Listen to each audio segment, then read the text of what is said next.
So, first of all, a happy 4th to all of you. I also understand that this is not a happy 4th for a lot of you. And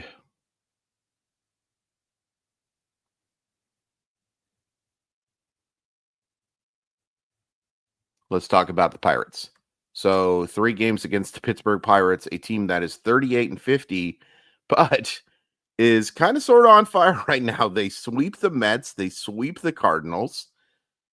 It's probably time for them to start playing like the Pirates again. Take a look at where they rank in some stats. They are three. They are not 310th. As bad as they are not 310th in runs scored. They are tied for 26th with 310 runs scored. They are 24th in batting average. They are 23rd in on base percentage, and they are 29th in slugging percentage. This team does not have a lot of oomph. I believe that Andrew McCutchen leads them in home runs. Nope, I'm sorry, O'Neill Cruz with 15. Only hitting 210, unfortunately. So there's some talented guys. Brian Reynolds is a guy who's been mentioned as a trade target for the Seattle Mariners for about 47 years, give or take. Andrew McCutchen still is capable of getting it done. O'Neill Cruz is one of the most talented players in baseball. Hasn't quite put it all together just yet. Think of the Julio struggles and amplify it by about 3, and there you go. Let's take a look at their pitching. And again, this is day-by-day recaps, or excuse me, day-by-day previews. It's not recaps. It's very much not recaps. It's day-to-day previews. But when we start a new series, we got to take a look. This team could pitch 3.64 ERA, a 1.20 whip. That's 4th in baseball. That ERA was 7th in baseball. They are 5th in batting average allowed, and they get pretty deep. They have 37 quality starts, which ties for the 7th best mark in Major League Baseball. So let's start with Bryan Woo.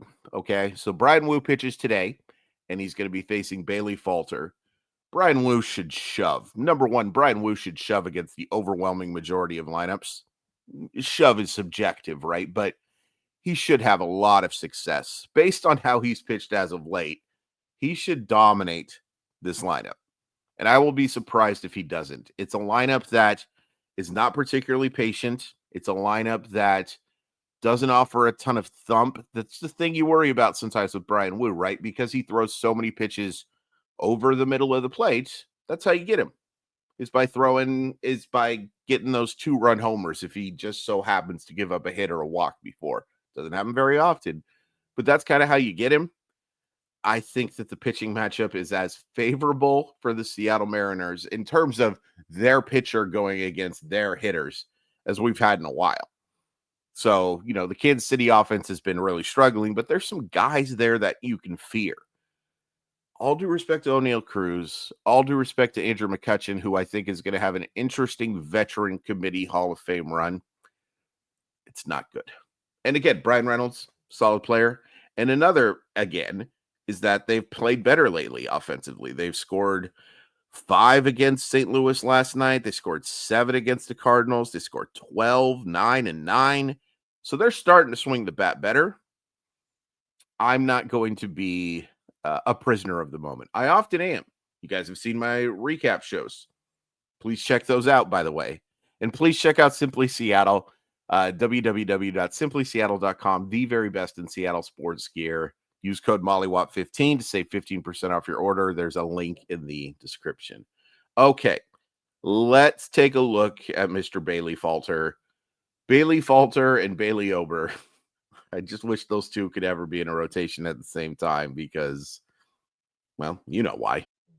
So it's kind of interesting.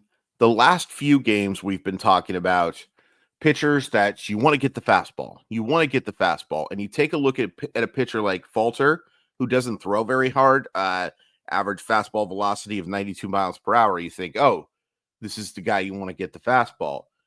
No, his fastball is easily his best pitch. And it ranks in the 96th percentile in run value. It's a positive 10. It's a really good pitch because it offers a ton of movement to it, or spin is what I should say there. His slider and his curveball are the pitches you want to get. And if you take a look, Like, one of the reasons too that Falter's fastball is so difficult is because he generates enormous extension, 7.2 feet of extension. So that ball is on you quicker than a typical 92-mile-per-hour fastball would. He's also the type of guy who relies on contact, and that is an understatement. He is only generating 17.6% whiffs, and he's only striking out 14.7% of the batters he faces. He's also kind of a weird guy because he doesn't strike out a lot of guys. He issues quite a bit of free passes. He has a walk rate of 9.1%. Where he's effective is that he's just really difficult to square up. Not really difficult is probably too strong a term, but he is difficult to square up because hitters are only barreling the baseball 7.1% of the time. Average exit velocity of 89.6 is right around average. An expected ERA of 3.77 compared to the 3.62 that he's put up. It is also worth pointing out that Falter has not been great lately. Against the Mets, he only goes an inning and 2/3. That's partially based on rain, but he wasn't terribly effective. Before that, 3 runs allowed against Texas over 5 1/3, 3 runs allowed against Detroit over 5 innings, a good start against the Marlins, 5 1/3 innings of 1-run baseball, and then 3 2/3 innings against his former team, the Phillies, which is where the Mariners have seen Falter before. So that is a 5.14 ERA in June with an 11-10 strikeout to walk ratio. Falter's the type of guy this offense has to get. This is the type of guy that the Seattle Mariners, if you're serious about being a playoff team, it's understandable that the Seth Lugos get you. Seth Lugo's a good pitcher. It's weird, but he's good. It's weird, but it's good. Noah Cameron is a guy who's pitching well lately. Michael Wacha, and you did a good job against Wacha. Bailey Falter's the type of guy you got to get. No Jorge Polanco. I'll quickly go over the lineup because I kind of forgot this was an afternoon game. Playing on the afternoon on 4th of July to me is sus, as the kids never said, according to my nieces. So, like I said, no Jorge Polanco, which is probably injury related. The fact that he's just not going to be able to swing it against right-handers, but they go with their normal lineup for the most part. JP Crawford, Julio Rodriguez, Cal Raleigh, Randy Arozarena, Donovan Solano, Mitch Garver, Dylan Moore, Ben Williamson, and Cole Young. Worth noting that Garver is behind the plate with Big Dumper at DH.